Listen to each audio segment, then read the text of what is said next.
Welcome to the Therapist Burnout Podcast, episode 93. Hey, therapist, welcome back to the program. Today, I'm doing a continuation of our private practice closure series.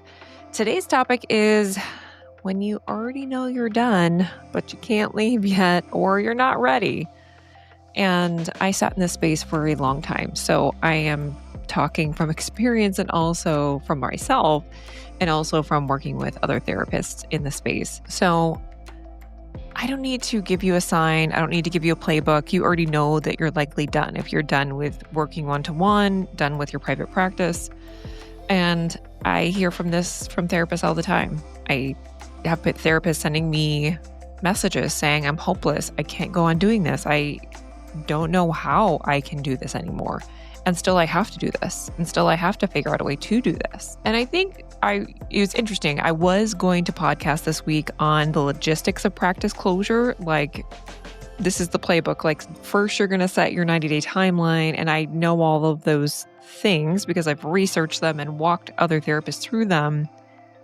But I don't know if that's what you need to hear. And so, by the way, I do have a private practice closure guide that gives you that logistical information if you need it. But I wanted to talk with you about the emotional process more and kind of like why we get stuck in analysis paralysis if we're done with one-to-one and a private practice or either. So I think this is going to be helpful to you if you're just like, I can't do therapy anymore. It's not something I can provide anymore. And still, I'm still doing it. And still, I cannot see a way out of it. So I think it's going to be helpful if you're closing a private practice, thinking about closing a private practice, thinking about leaving the field. I think all of the above is going to be helpful. I think there's many reasons and layers why therapists stay in their practices way too long or stay being a therapist way too long or don't change their practices or don't change what they're doing, even though they have an internal knowing that this isn't working anymore.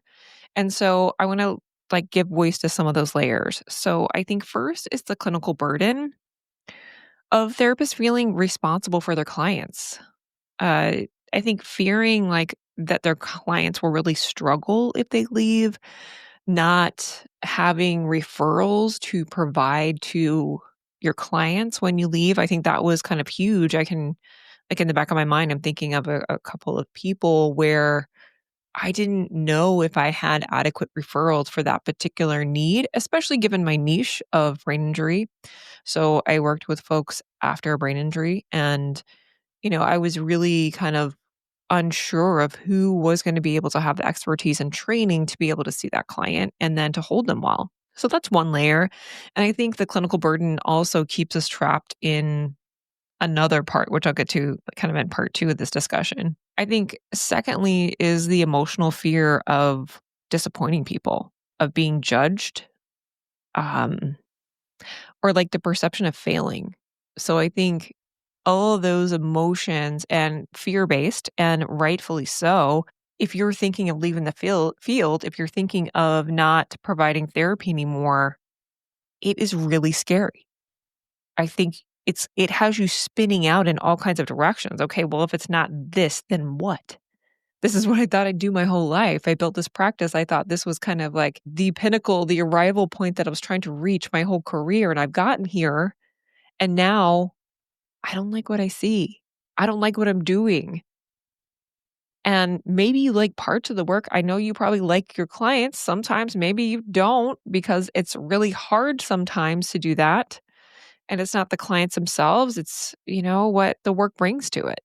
It's how the work changes us and how it really distorts our thinking. And I think that's being exposed to trauma. It's experiencing our own trauma through the work and then having that tunneling that happens when we're in trauma ourselves. And we can only see survival. Our body is motivated to get us out of here.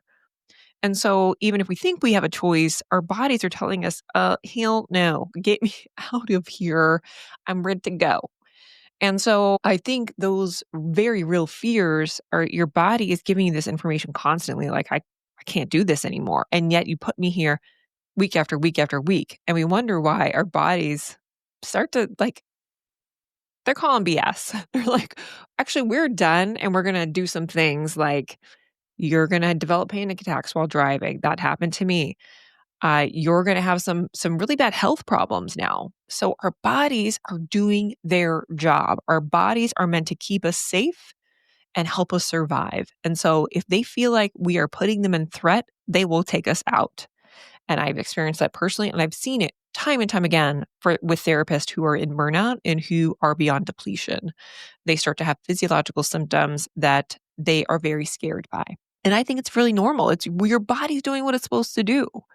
And so if we see it from that lens, like, oh, my body is actually trying to take care of me by shutting down or developing anxiety or developing panic attacks or being really sad because I keep putting it in a situation that it can't manage.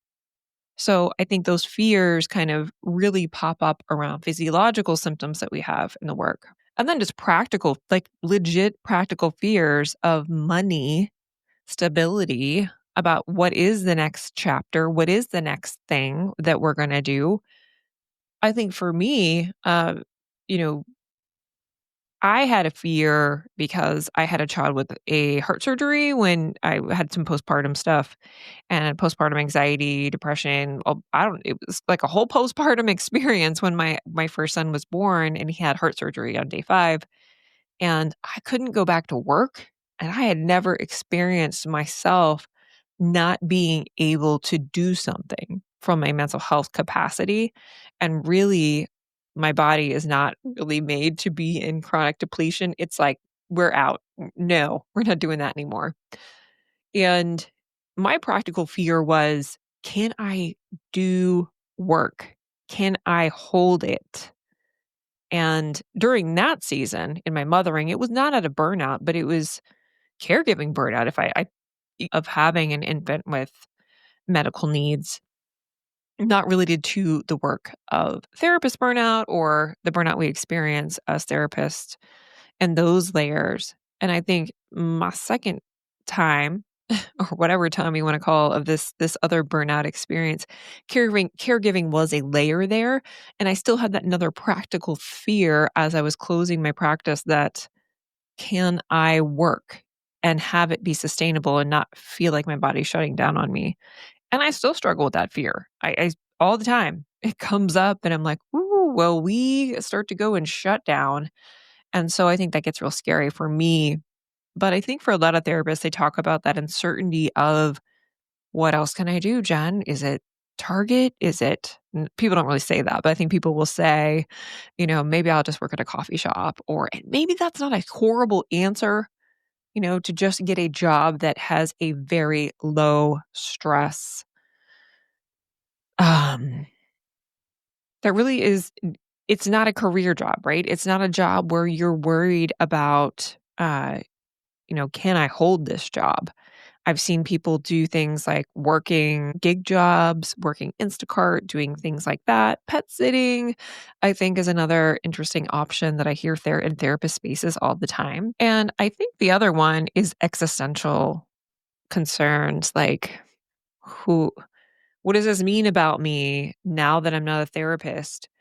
Am I going to throw everything away? I've built my whole career building towards this experience, building this practice, and now I'm throwing it all away. I'm throwing away everything that I've built, and I'm nothing. And people use that language in emails to me, and I see this in threads and Reddit that thread. So I'm using that language because it's the language I see. And what I would say to that is that, like I'm not going to give you rainbows and unicorns that like, of course you can use those skills somewhere else. I think when you don't know that reality inside, it falls very, very flat for someone to tell you like, but all that training you can use to something else. I think it's only recently after leaving therapy work for a while and doing something else for a couple of years that I can see the through line to my career that I'm using those skills in other ways. But it took a while to get here. And it did not feel like, oh yeah, I know it. No. I would just have you reflect that this is not a reflection on you. Burnout is systemic. And I think that you are really worried about leaving your practice or worried about leaving your role speaks to the amount of how much you care. Really, I know that therapists care deeply for their clients and they really don't want to hurt anyone. They really fear that of hurting someone or doing something that's inappropriate in that therapeutic context. And I think just to the biggest thing I think I notice is your body is trying to keep you safe, and to really start to listen to that, really start to listen to your internal cues that are coming up around whatever your next step is. So the other thing I wanted to talk about is that I really want, if you're in practice or if you're working for a company as a therapist, I want you to try to love it. I want you to try to make it work. Hear me out. You may not be able to leave right now. May not be able to close right now. So I want you to make your work as a therapist be the best that it can be. Will that mean you stay? I don't know. But I think if we're trying to make this as tolerable as possible for you, basically, I think small moves feel like they're not going to be helpful when you feel this depleted, when you feel like this is horrible. I cannot do this another day. And so, me telling you to, like, all right, let's start to discharge some clients. Let's figure out where you're feeling most depleted. But when I've done this work with therapists, when I've had them really look and sit with their caseload, and I'll ask them, talk to me next week, look at your calendar. I want you to highlight points where you feel depleted and points where you feel really renewed in your week. And we talk about those points of depletion, of either that is particular sessions they have or situations. Maybe it's I'm back to back to back to back on Thursdays and I am recovering from that the whole next day. We start to problem solve that piece of it. Or I've had a client for 4 or 5 years. We are really not working towards treatment goals anymore. Actually, I don't know what the treatment goals are. I mean, I have them down in my EHR, but are we really doing anything here? And I think we don't sit enough with that. We don't sit enough with, is the work that we're doing together in the room really targeting treatment goals or targeting anything at all? Because I think we get very lost. We don't have a lot of education on long-term therapy. And so really looking at your caseload can be very helpful. And I think it's helpful to do this with another person. So with a consultant, with a peer supervisor, when I was going through EMDR consultation, when I was working towards my certification as an EMDR therapist, it had been a long time since I had any consultation. Maybe I've consulted here and there on different things. I was in a peer supervision group.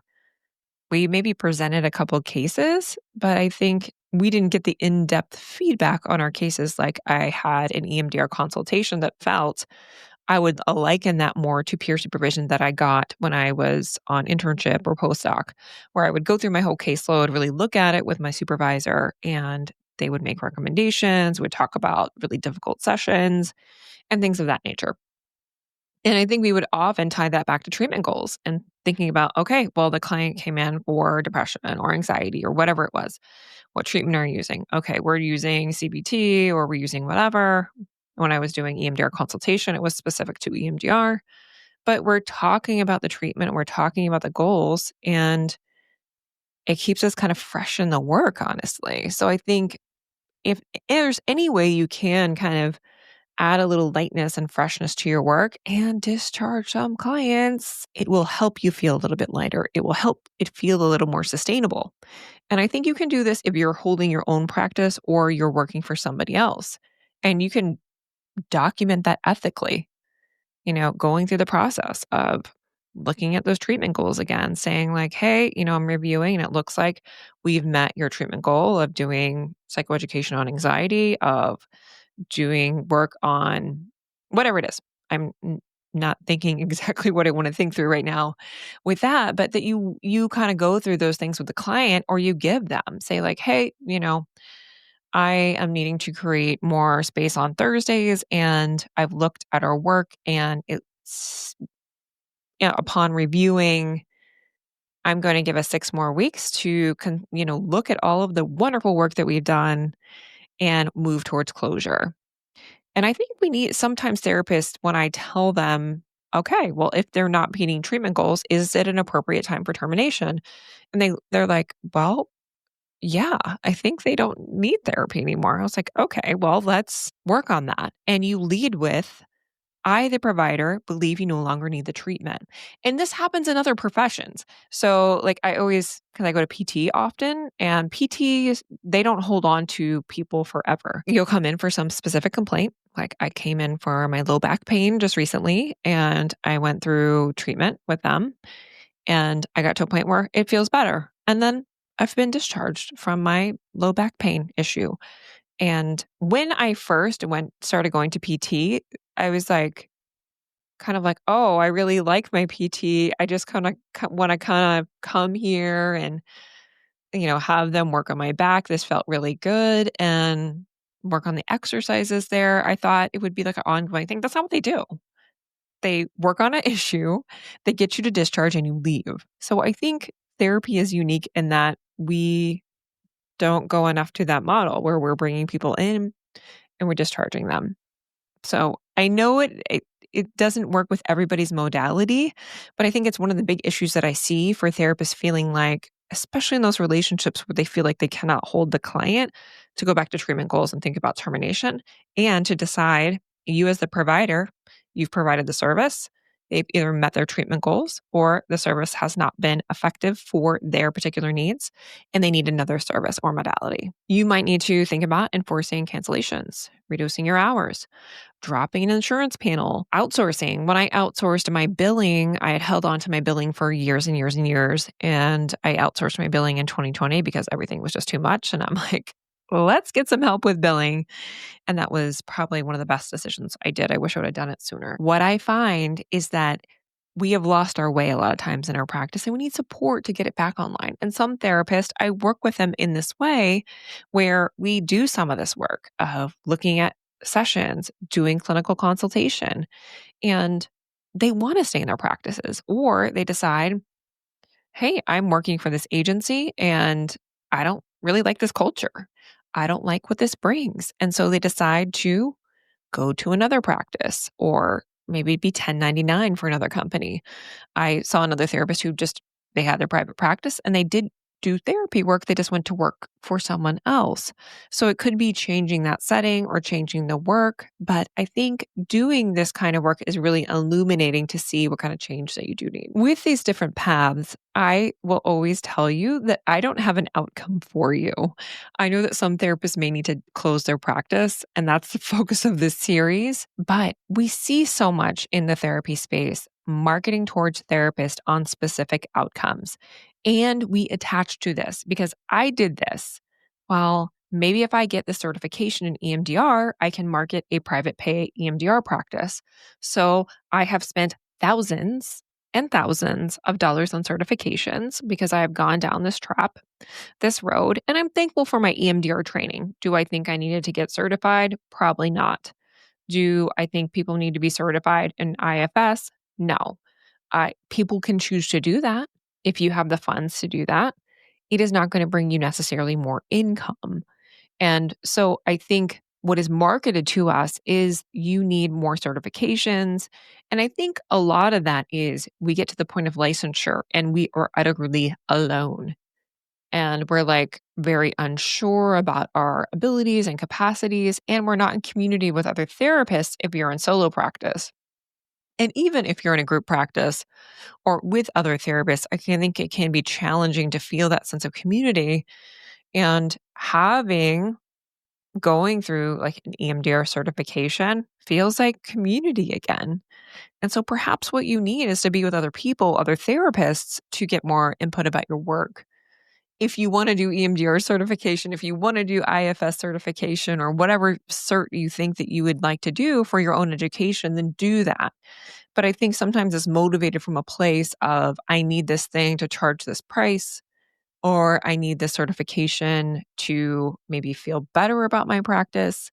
And I think that is some of the shiny object syndrome that I think I see therapists go down. Another one is going private pay. For some therapists, that works for them. For others, it doesn't. It depends on your market, where you live, your niche, if it can sustain that. And for some people, an insurance-based practice works for them and that's what they want to do. I don't have any outcomes for you about that. That is some people's path. That is not everyone's path. Another one is go into online business. What I have come to understand about online business, it is very hard to make income that sustained your living. So I only want someone to launch an online business if they really believe this is something that they can sustain over time and they're very passionate. They have kind of a special skill for speaking or writing, and they really want to express themselves in that way. And they're open to doing the long game, like having that be like more of a 5-year plan to build an audience and generate income in this way, but it's not a quick money thing. So switching to coaching versus therapy, I think can be pretty tricky. Some people are able to do that, but again, it's not as known as an industry as therapy is. So I think from a marketing perspective, it can be more challenging. It can work just like any business can work. What I think I tend to see with therapists when they're depleted and burned out is that they struggle with having that sustained energy to be able to create a business that will generate the income they need. So that's why I'm wary for therapists to start a podcast or go into online business. But I know too that you might have desires to do this, to do a training. So I think there are ways to do it. I would just start with small moves, just starting getting your name out there, starting posting, maybe doing one training and see if you like it, see if you want to try it on to do something. And then if it grows into something else, then great. Then maybe down the road, see that. I think a lot of times when we're in nervous system depletion, we want to chase all of these things because it feels better. It feels better to start learning and immersing yourself in a training or a certification or building a website. It's very distracting and engaging. But I think a lot of what therapists needs is burnout recovery, is managing their nervous system. And I think it's a hard sell for people to want to say, that is me. I need nervous system recovery. I need to really work on what's going on internally before I make these huge leaps and decisions on what I should do next. What I would like you for therapists to think about is slowing down, even taking a sabbatical, stopping their work so they can get a little more clarity and perhaps like switching a lane a little bit easier. So maybe that's getting, a gig job or a bridge job before thinking about totally like burning all the ships or starting like small moves, doing something before making big leaps. I think trying to figure out your next path is a lot like going through a big traffic circle. So I grew up in the DC metro, and so there's lots of these traffic circles in DC, and they can be intimidating, right? Like, where do I get out? Where does one start? Where does it begin?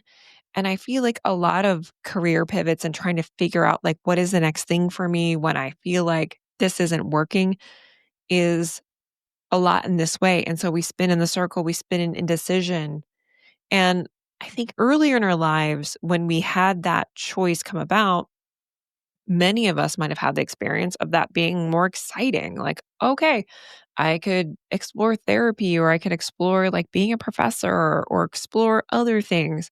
But I think when we reach getting to licensure, or some people don't even get there, doing their whole degree and then figuring out you don't like this. It's like, I have gotten out of the circle. I've gone down a road for so long and now you want me to get back in? Like that feels crazy to me to have to do that. And so I think people just stay in that indecision place for a long time because they're scared of making a decision because they don't trust themselves or they're just not sure on the direction. And what I always recommend is just taking one next turn. Like we don't need to make any huge decisions. We don't need a 5-year plan. Really thinking about soft pivots. So really think, okay, is it a sabbatical? That's one choice right now. Or that's the choice for this 90 days. I'm going to go down, plan a sabbatical, whether that be 2 weeks, a month, whatever it is, so I can get some clarity. Maybe I'm going to take on a bridge role or a bridge job. That's my next turn out of this circle of indecision.